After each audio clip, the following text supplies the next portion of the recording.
All right, today we're playing doctor. We're giving a really critical part of our economy a full health checkup. We're going to figure out what makes it strong, what makes it sick, and, why it's the reason you have pretty much anything you've ever bought. We are talking, of course, about the supply chain. It's happened to all of us, right? You pop into the store for that one snack you love, and the shelf is just empty. That empty spot on the shelf, well, it's more than just a little annoying. It's actually a symptom. It's a sign that somewhere in this huge, invisible global network, a link has snapped. And that network is the supply chain. Today, we're going to learn how to read its vital signs. So here's our game plan for this checkup. First, we'll dig into why these chains break in the first place. Then, we'll map out the basic anatomy of a supply chain. After that, we'll check its vitals using some key data, diagnose the real problems, and finally, write a prescription for success. So how in the world do you even start to diagnose something this massive and complex? Well, it doesn't start with some fancy machine. It actually starts with a single really powerful question that just cuts right through all the noise. This right here. This is the question that guides the entire health assessment. It forces you to take a good, hard, honest look at what's going well, what's failing miserably, and what's just waiting to break. Answering this is really step one toward building a system that can actually handle a few punches. But, before we can diagnose any problems, we've got to understand the body itself. So let's take a quick look at the basic anatomy of a supply chain. Think about it. Every single product has a life story. It all starts with sourcing the raw materials. Then those materials are transformed through manufacturing.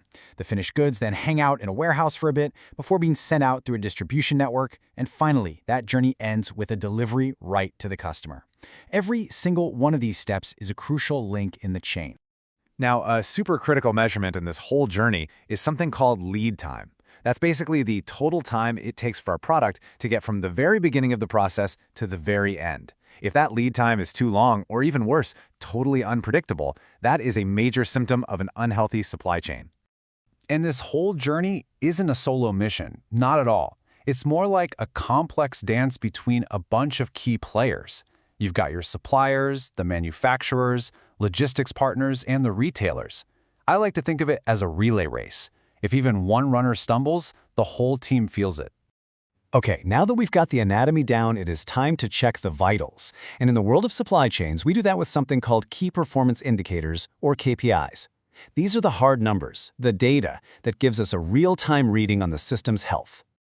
And first up, we've got a healthy sign, an order fulfillment rate of 98%. That means for every 100 customer orders, 98 of them are getting shipped out complete. That's a strong, steady pulse. It's a clear strength in the system. But then, we see this, an on-time delivery rate of only 62%. Whoa, that is a major red flag. So, while the orders are getting packed correctly, most of them are showing up late. This points to a really serious problem somewhere in the final stages of that journey, probably in logistics and distribution. So a full health report like this one puts all these vital signs into context. We see that great fulfillment rate, but we also see that awful on-time delivery number. And notice the lead time. It's taking 15 days when the goal is 10, and the inventory isn't moving as fast as it should. This chart, it's not just data. It's a treasure map that's pointing us directly to where the problems are buried. Let's look a little closer at that inventory turnover metric. It's a fancy way of measuring how quickly a company sells through its stock. A low number, like this 6 we see in our example, is a bad sign. It means products are just sitting around, gathering dust in a warehouse, costing money, and risking becoming totally obsolete. Okay, the vital signs are in, and they're definitely pointing to some clear symptoms. So now it's time for the actual diagnosis. What's the underlying illness that's causing these numbers? We can usually trace the cause back to one of two main areas. On one hand, you have your internal issues. These are the factors the company can, for the most part, directly control.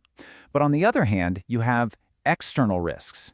These are the unpredictable forces coming from the outside world that can hit with almost no warning. So, thinking back to our health report, that 62% on-time delivery rate, that's almost certainly pointing to internal problems. Maybe it's inefficient warehouse operations, or suppliers who are constantly late, or just plain old logistical bottlenecks. These are like clogged arteries, problems inside the system that are just slowing everything down. But of course, problems can also come from the outside. These are kind of like a virus that can infect even a perfectly healthy system. We're talking about things like major supply disruptions from a natural disaster, or sudden quality issues from a vendor, or massive geopolitical events that shut down entire shipping lanes. So, we've run the tests and we've made the diagnosis. Now it's time for the most important part, the treatment. So let's take a look at the prescription for building a stronger, healthier supply chain.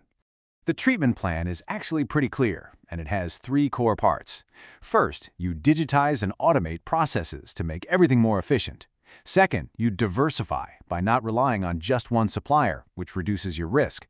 And third, you optimize the distribution network to find the smartest and fastest routes to the customer.